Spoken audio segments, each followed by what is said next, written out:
क्यों बैद कहाँ मर गया? कब से गया हुआ अभी तक वापस नहीं आया? मुझे तो लग रहा है जान छुड़ाकर भाग गया। मुझे भी ऐसे ही लग रहा है। कब से कॉल कर रहा हूँ, फोन भी नहीं उठा रहा। अच्छा साइमा, तुम मेरा वो ईद का सलवार कमीज तो निकाल दो। क्या हो गया जुनैद? इतना अच्छा सलवार कमीज खराब करना है क्या? अच्छा पापा, तुम्हें जो समझ में आ रहा है वो निकाल दो। व्हाइट वाला निकाल लेती हूँ, मैंने भी व्हाइट पहना है आज। हाँ ठीक है, वही निकाल दो। इसको मैं दोबारा कॉल करता हूँ।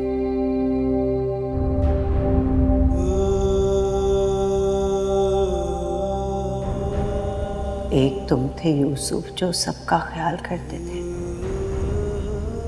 बजाय इसके कि अपनी कुछ फिक्र करते। अपने बीवी बच्चों की परवरिश में सारी जिंदगी दो दो नौकरियां करते रहे।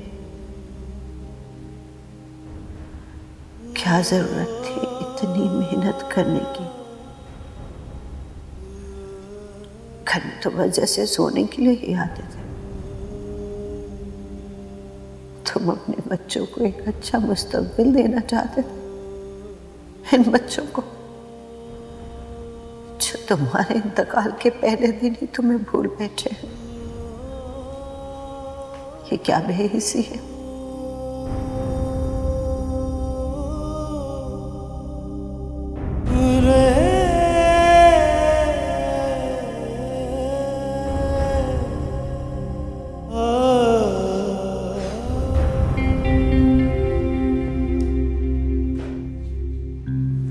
हाँ साइमा, कुछ मिला? कुछ भी नहीं मिला, पूरा कमरा छान मारा मैंने। खामा में इतनी मेहनत की मैंने। साइमा, अब्बू ने खुद आखिरी वक्त में कहा था कि उन्होंने हमारे लिए खत लिखा है। तो क्या साथ ले गए तुम्हारे अब्बू? पता नहीं मुझे, लेकिन वो खत मिलना बहुत जरूरी है, और वो भी उबैद के आने से पहले। वो खत मिले ना मिले, मैं तुम्हें बता रही हूँ जुनैद, वो प्लॉट मुझे मेरा मतलब है हम दोनों को ही मिलना चाहिए। बहुत दिन भुगता है मैंने तुम्हारे अब्बू को। देखो मैं समझता हूँ, लेकिन वो खत मिले तो सही पहले। और अगर वो खत मिल गया और तुम्हारे अब्बू ने तुम्हारे और उबैद दोनों के नाम प्लॉट किया होगा तो क्या करोगे? तो मैं फाड़ दूंगा। उबैद को बोल दूंगा कि अब्बू ने पता नहीं कहाँ रखी थी और नहीं मिल रही है। जब फाड़ना ही है तो ढूंढ क्यों रहे हो? मुझे पक्का यकीन है तुम्हारे अब्बू ने तुम्हारे और उबैद दोनों के नाम किया होगा वो प्लॉट। जरूरी तो नहीं है। देखो साइमा, आखिरी के 3 महीने हमने अब्बू की कितनी खिदमत की थी। सूलन देखा जाए तो उन्हें वो प्लॉट मेरे ही नाम करना चाहिए, पर कोर्ट में वो खत दिखाना बहुत जरूरी है, वरना हम उस पर कब्जा नहीं कर सकते। और अगर कागज फाड़ना पड़ा तो क्या दिखाओगे कोर्ट में?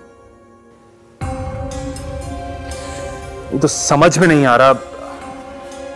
मुझे कोई अच्छा वकील करना पड़ेगा, और क्या। जुनैद, वो जमीन 1 करोड़ से ऊपर की तो होगी ना? हाँ, अब्बू ने जो इलाका और साइज बताया उस हिसाब से तो यही कीमत होनी चाहिए। बस हमें दुआ करो कि वो प्लॉट हमें मिल जाए। इस किराए के घर से जान छूट जाएगी हमारी यार। अच्छा चलो टेंशन नहीं लो, मिल जाएगा। अभी तो चलो तुम्हारे रिश्तेदार आने वाले होंगे, उनके सामने दुखी भी दिखना पड़ेगा मुझे। बेटों पर तो नजर होती नहीं, सारी नजरें सिर्फ बहू पर होती हैं कि कितनी दुखी है ससुर के गुजरने के बाद। हाँ तो जाहिर सी बात है, परफॉर्मेंस तो तुम्हें देनी पड़ेगी। देखो तुम अच्छी सी परफॉर्मेंस दे दो, प्लॉट में तुम्हारा ही नाम करूंगा। रहने दो, पहले तुम्हें तो मिल जाए। चलो। हाँ 1 मिनट रुको।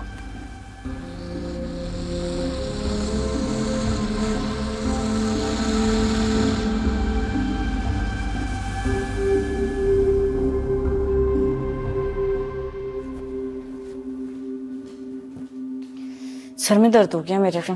मेरे ख्याल से ये हटाकर हम चादर यहीं बिछा देते हैं। चादर क्यों? अरे भाई रिश्तेदार आएंगे, बैठेंगे कहाँ पर? पढ़ना भी तो होगा।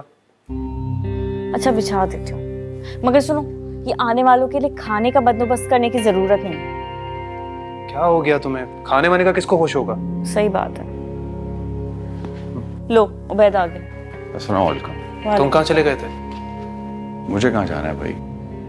आप लोगों को पता है कि कब्र ढूंढना कितना मुश्किल काम है। 3 कब्रिस्तान गया हूँ तब जाके कब्र मिली है। घर को उनको पैसे देने के लिए गया था, पूरे 50,000 रुपए दे के आ रहा हूँ। क्या 50,000 रुपए? 50,000 तुमने गोरकन को दे दिए? तो और क्या करता? उसने मांगे, मुझे देने पड़े। मेरी बात सुनो तुम। 3 महीने से अब्बा को मैंने अपने पास रखा हुआ था, तुम मुझे कब्र के पैसे बता रहे हो? अपनी मर्जी से लेके गए थे ना आप लोग, और मुझे क्या पता कि आप लोगों की क्या प्लानिंग होगी। क्या कहा तुमने? क्या मतलब है तुम्हारा? कौन सा प्लान? मतलब छोड़े, अभी मुझे ये बताएं कि अब्बा का खत कहाँ है?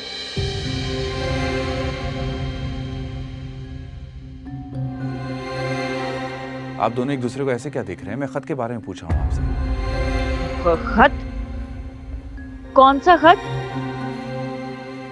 भाभी बादाम खाया करें, आपकी याददाश्त तेज होगी। भूल गई अब्बा ने क्या बताया था कि उन्होंने हमारे नाम खत लिखा था? हाँ हाँ ठीक है, देख लेंगे। अभी बाहर चलो, रिश्तेदार आने वाले होंगे। चलो।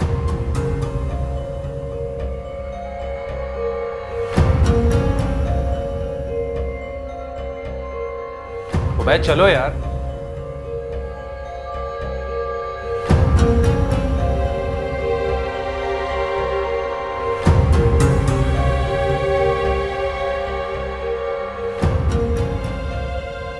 मरते मर गया बाप, खिदमत तो की नहीं, मरने के बाद ही खत की पड़ गई।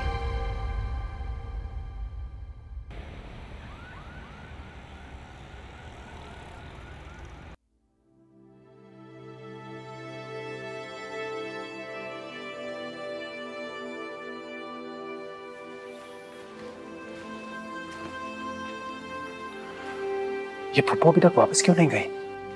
मुझे क्या पता, शायद ये भी आश्रम में हो।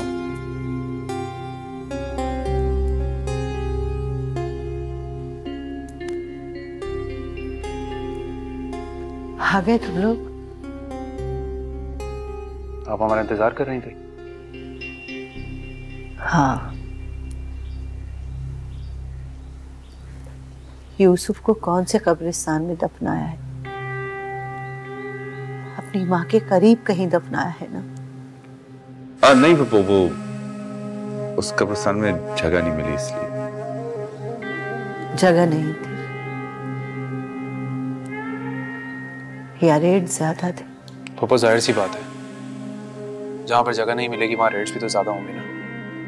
अब पप्पू 70-80 हजार रुपए कब्र के ऊपर खर्च करना मुनासिब नहीं है।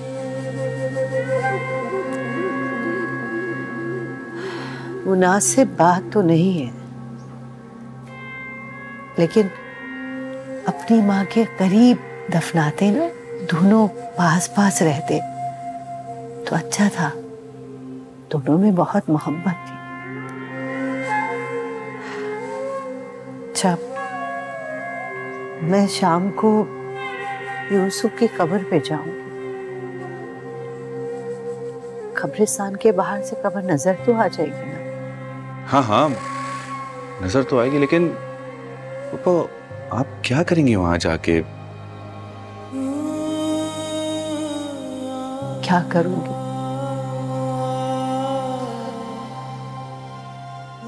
जिस भाई को माँ और बाप दोनों बन के पाला,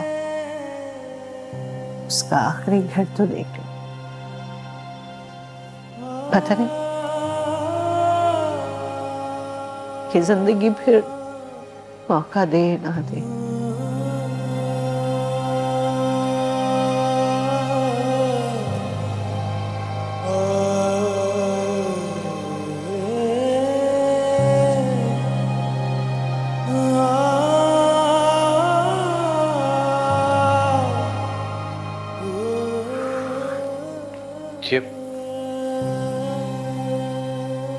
कि पप्पू को अब शाम में कब्रिस्तान कौन लेकर जाएगा?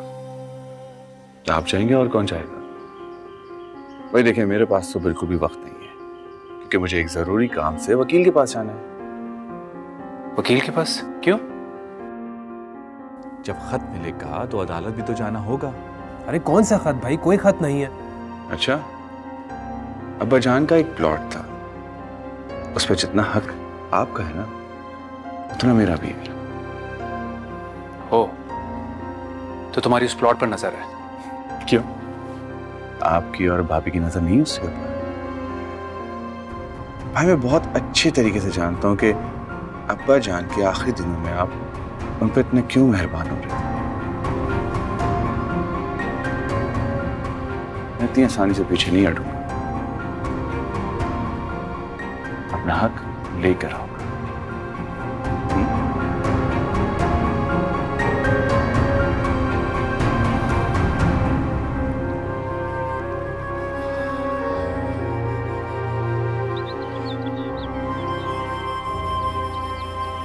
साइमा, साइमा,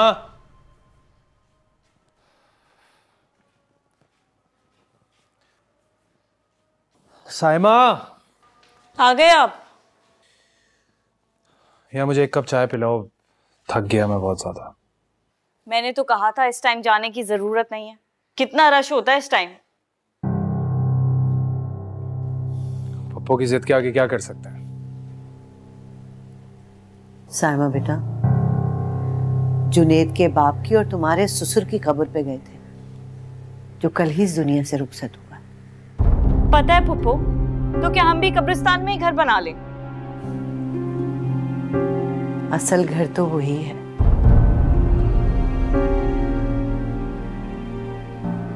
बस कोई जल्दी जाएगा और कोई देर से। पप्पो प्लीज, वैसे मेरे सर में दर्द हो रहा है, इस तरह की बातें मत करें।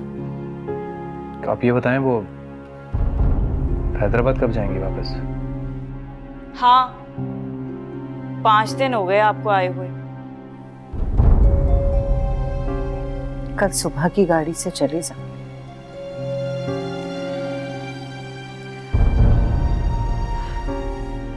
ऐसे भी इस घर में अब मेरा रखा ही क्या है। हाँ, मैं आपको सुबह स्टेशन छोड़ दूंगा।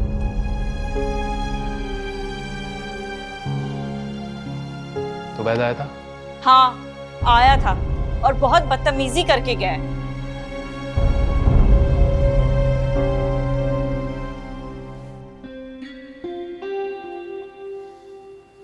अंदर चलो।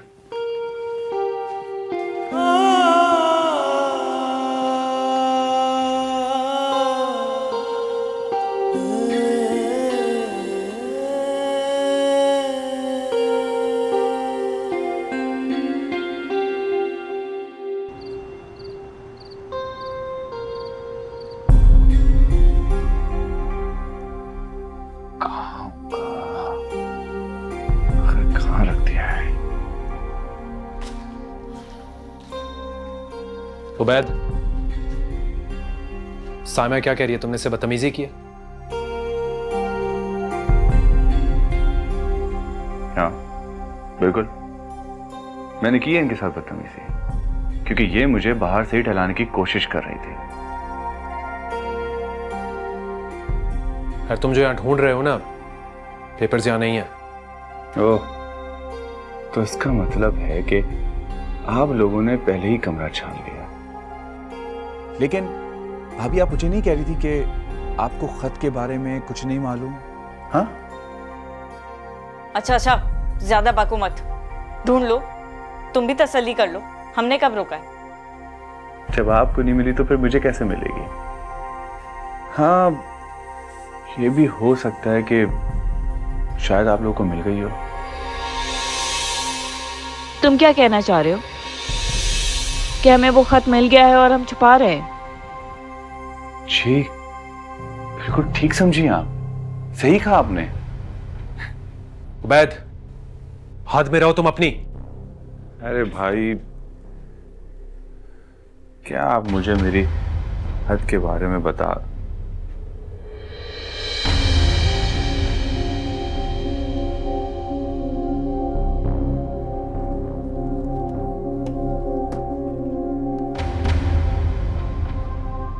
ये क्या है? किसका है ये? अरे भाई, आपका घर है तो आप ही का होगा ना, और किसका होगा? हाँ, ये घर हमारा है, लेकिन हमने ये पहले कभी नहीं देखा। हाँ, फिर हो सकता है कि शायद ये अब्बू का हो। अब्बू का कैसे हो सकता है? उनके पास तो ब्रीफकेस पहले कभी देखा ही नहीं था। अरे जुनैद, इन बातों को छोड़े ना, ये खोले। मुझे लगता है इसमें बहुत सारे पैसे हैं। मुझे तो पहले ही शक था आपके अब्बू पे कि बहुत पैसा जमा कर रखा है उन्होंने। हाँ चले, खोलने की कोशिश करता हूं मैं इससे। वैसे इसका कोड नंबर याद है आप लोगों को? अभी तो तुम्हें बताया कि ब्रीफकेस देखा ही हमने पहली दफा है, कोड कैसे पता होगा? जुनेद याद करें, दिमाग पे जोर दें। अब्बू ने कभी कोई नंबर बताया था, कोई तो कोड होगा। साइमा क्या बेवकूफ़ी वाली बातें कर रही हो? वो जिस बैग के बारे में कुछ नहीं बताया था, कोड के बारे में क्या बताते वो? अच्छा भाई, लड़कियों ने बस भी करें। एक काम करते हैं, बाहर लेके चलते हैं, आराम से बैठ के खोलते हैं। हाँ चलो चलो, ना खुले तो तोड़ दें। चलो।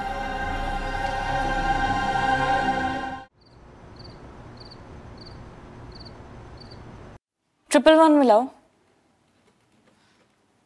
नहीं खुला? अच्छा, 222 मिला के देखो।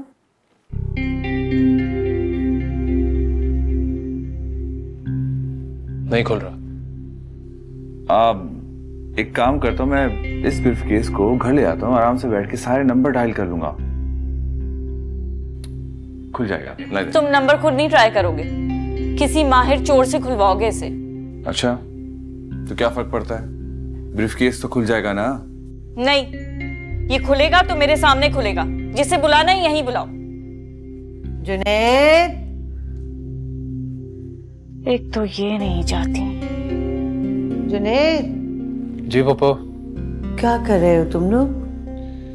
पप्पो कुछ नहीं, आप सो जाएं जाकर, आपको सुबह सफर करना है। हाँ, सफर करते तो अब उम्र गुजर गई। अब तो फिक्र इस बात की है कि सफर अकेले करना है। यूसुफ था ना, तो मुझे कभी अकेले नहीं जाने देता था, हैदराबाद तक छोड़कर आता था मुझे। पप्पो, हम में से तो किसी के पास टाइम नहीं है ना, नौकरियों पर जाना होता है। नौकरी तो वो भी करता था, बल्कि 2-2 नौकरियां करता था। बस सारी बात एहसास किया। सुन लिया तुमने? एहसास नहीं करते हम, तभी तो तुम्हारे बीमार बाप को 3 महीने रखा हमने और इतनी खिदमतें की मैंने दिन रात। एहसास की बात करती हैं। साइमा, पप्पो क्या? साइमा,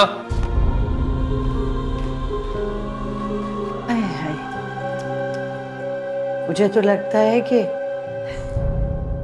उसी एहसान के बोझ तले दब के मर गया होगा यूसुफ। भाई ठीक ही तो कह रही हैं। अब्बा जान ने हमारे लिए किया है, जो कुछ हम चाहते थे आज तक तो हमें वो मिला नहीं है। अच्छा, वैसे क्या मिलना चाहिए था बेटा?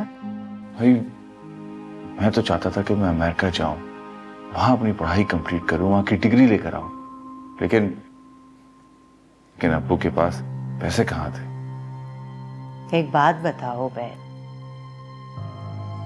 कितने फीसद बच्चे यहाँ से पढ़ने के लिए अमेरिका जाते हैं? हाँ बताओ। बस हमेशा यही कह के मुझे रोक देना, लेकिन जो गए हैं उनमें तो मेरा नाम नहीं था ना। तुम तो उनमें भी नहीं थे जो मेहनत मजदूरी करके कमाते हैं, पढ़ते हैं, जिनके पास 2 वक्त की रोटी भी नहीं होती पेट भरने के लिए। शुक्र अदा करो अपने रब का और अपने बाप का कि यहां भी पढ़ तो लिया। हाँ, तो कौन सा तीर मार लिया मैंने। पता है, अमेरिका की डिग्री होती ना तो कुछ और ही बात होती मेरी। उबैद मियां, जहां तक मुझे याद पड़ता है तुम तो कई बार यहां भी फेल हुए, तो जो यहां नहीं पढ़ सका बाहर जाके क्या तीर मार लेता? तो क्या फर्क पड़ता है भाई, MBA तो कंप्लीट कर लिया ना मैंने, बात खत्म। कर लिया ना MBA, फीस किसने दी? किसने दी फीस? तुम्हारे बाप ने। मगर बाप जो करता है वो तो फर्ज होता है, एहसान तो औलाद करती।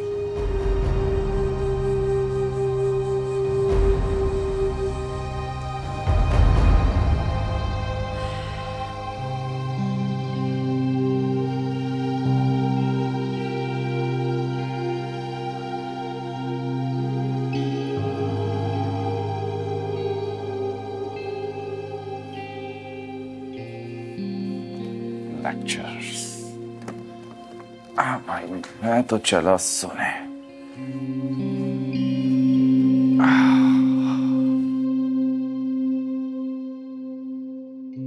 हाँ, हमें तो कोई एहसास ही नहीं है। हमने तो कोई एहसास नहीं किया। 3 महीने दिन रात खिदमत कर कर के मैं थक गई, लेकिन नहीं, कोई एहसास ही नहीं है। साइमा बस करो ना। पप्पू की बातों को इतना सीरियस क्यों ले रही हो तुम? तो क्या चुप करके सहती रहूं मैं? क्या हक पहुंचता है उन्हें ये सब कहने का? मेरी बात सुनो, देखो अब्बू तो चले गए इस दुनिया से, पप्पू ने कौन सा हमारे पास आ जाना है। अच्छा ये जुनैद कि ना आए, वरना हाथ पकड़ के अपने घर से बाहर कर दूंगी मैं। तुम्हें जो करना है तुम कर लेना, लेकिन प्लीज गुस्सा थूक दो। एक काम करते हैं, डिनर पर चलते हैं ताकि तुम्हारा मूड भी अच्छा हो जाए, ठीक है? हाँ प्लीज, पूरा दिन रोती शक्ल बना बना के थक गई हूं मैं। जुनैद, जुनैद बेटा। जी पप्पू। वो शायद बहू को मेरी बात बुरी लग गई, मैंने सोचा माफी मांग लो। अरे नहीं नहीं पप्पू, इसकी कोई जरूरत नहीं है, आप प्लीज जाकर सो जाएं। सो तो मैं जाऊंगी, मगर बहू से कुछ कहना चाहती हूँ। क्यों पप्पू, अब कोई तीर चलाना बाकी रह गया है क्या? बेटा मुझे बस ये कहना था कि पास रखने को खिदमत नहीं कहते। पास रख के खिदमत ना की तो मतलब कोई मकसद है।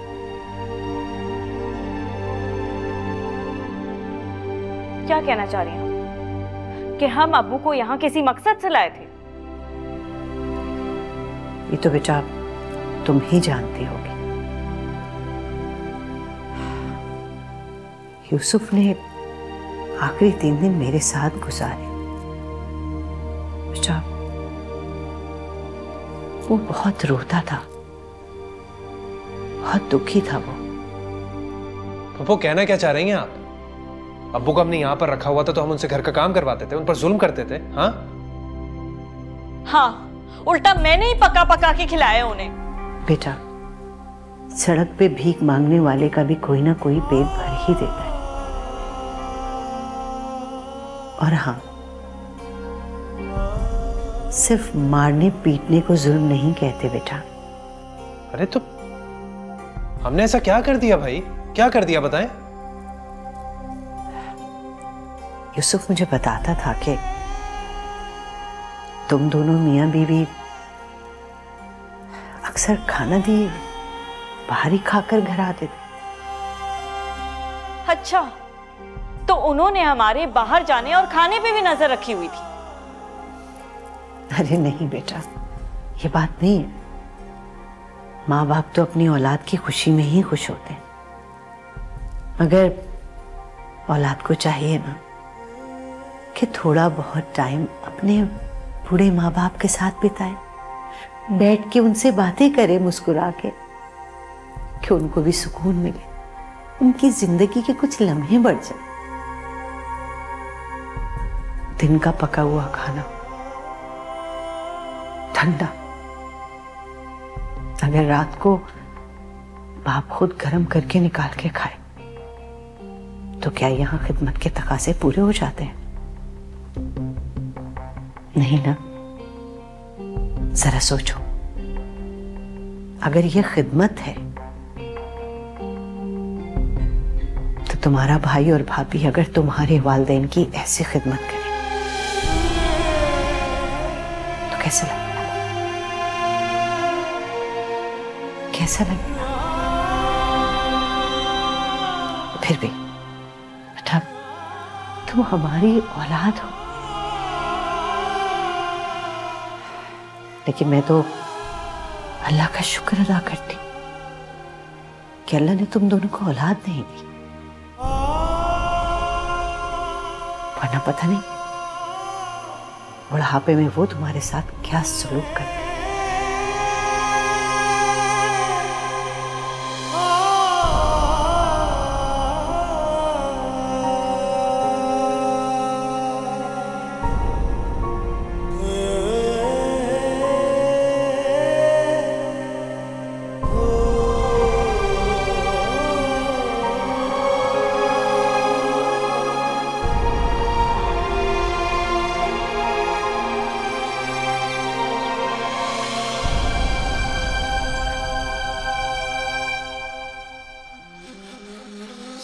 लो इस बेएतबार को, कैसे ब्रीफकेस नीचे रख के सो रहे। एतबार तो मुझे भी नहीं रहा इस पर अब। उबैद, उबैद, तुम रात घर नहीं गए? हाँ हाँ, मैं यहीं सो गया था। मैं सोचा सुबह ब्रीफकेस खोल के जाऊंगा, और क्या। अभी कोई जरूरत नहीं है। मैं पप्पू को स्टेशन छोड़कर आ रहा हूँ, फिर देखते हैं इसका क्या करना है। हाँ तो ठीक है, आप छोड़ के आ जाए अब तक। हाँ, पप्पू को तो बुला लो, उनकी ट्रेन का टाइम हो रहा है। मैं सो गई ना तो फिर से लेक्चर देंगे। नहीं बहू, पप्पू जा रही है।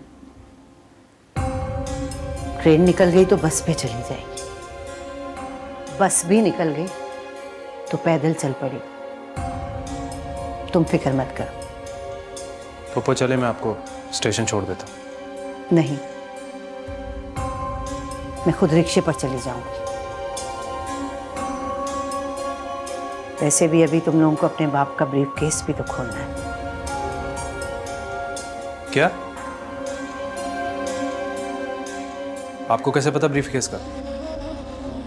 बेटा, तुम्हारा घर इतना भी बड़ा नहीं है कि यहाँ कोई बात हो और दूसरे को सुना ही ना दे। खोलो इसे। आपको इस ब्रीफकेस का नंबर नहीं पता तो तभी हम लोग नहीं खोल रहे। वैसे इसमें ऐसा क्या रखा है कि इतने उतावले हो रहे हो तुम लोग इसे खोलने के लिए? फूफा अब्बा ने एक खत लिखा। उनके पास एक प्लॉट था जिसे या तो भाई के नाम पे की है या तो फिर मेरे। लगाओ इसमें 122 नंबर। 122? आपको कैसे पता? यूसुफ ने बताया था मुझे। ये कैसा नंबर है? ऐसी चीजों में तो वो नंबर रखना चाहिए जो आसानी से याद रहे।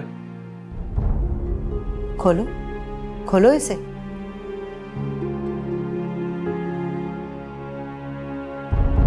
अरे ये तो खुल गया। अरे तो 122 नंबर कौन लगाता है ऐसी चीजों पे? अभी मुझे तो ये वाली फाइल दो। तुम लोग अपने बाप के पैसे से पढ़ लिख कर आज उसकी जायदाद ढूंढने में लगे हुए हो, तो वो प्लाट तुम लोगों को मिल जाए। अरे तो पप्पू और क्या करें फिर? अरे इस पर हमारा हक है, ऐसी जाने दें ताकि कोई और कब्जा कर ले। हक? हक तो बाप का भी था, पर अफसोस अदा ना हो सका। पढ़ो ना, क्या देख रहे हो? हाँ, मैं यूसुफ अहमद वल्द काशिफ अहमद अपने पूरे होशो आवाज में यह खत लिख रहा हूं। मैंने अपनी जिंदगी में बहुत मेहनत की, बहुत पैसा कमाया, मगर सारा पैसा मैंने अपनी बीवी बच्चे पर खर्च कर दिया। बच्चों को अपनी औकात से ज्यादा पढ़ाया लिखाया कि वो किसी मुकाम पर पहुंच जाए, मगर शायद मेरी मेहनत में कुछ कमी रह गई, जो मेरे बच्चे मुझसे खुश नहीं हैं। उन्हें लगता है मैंने उनके लिए कुछ नहीं किया। शायद मेरी ही गलती है। मेरे पास कुछ नहीं सिवाय एक प्लॉट के, मगर शायद वो प्लॉट मेरे बच्चों का पेट नहीं भर पाएगा। इसलिए वो प्लॉट मैंने अपनी जिंदगी में ही उस यतीम खाने के नाम कर दिया जहां मुझे और मेरी बहन को सर छुपाने की जगह मिली थी। अब वो प्लॉट उन्हीं के कब्जे में है, और अब वहां यूसुफ और परवीन जैसे बहुत सारे बच्चे रहते हैं। क्या? अब्बू ने वो प्लॉट यतीम बच्चों के नाम कर दिया? हाँ, यतीम तो आज तुम लोग भी हो गए। अगर तुम लोग चाहो तो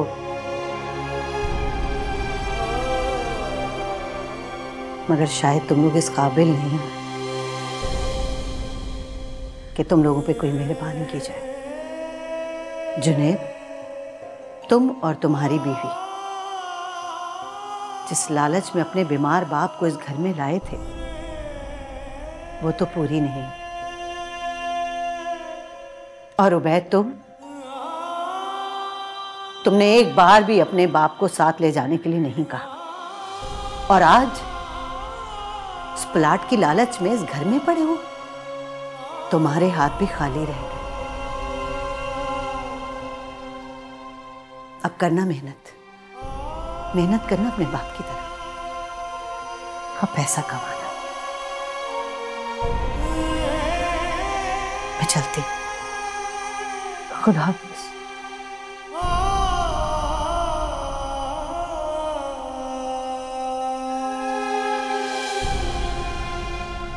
और हाँ,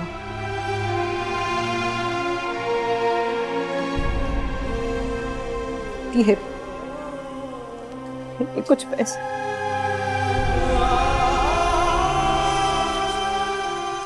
आखिरी दफा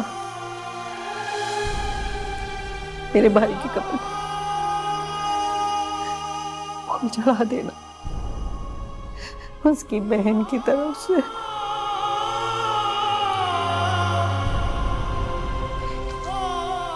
खुदा हाफिज।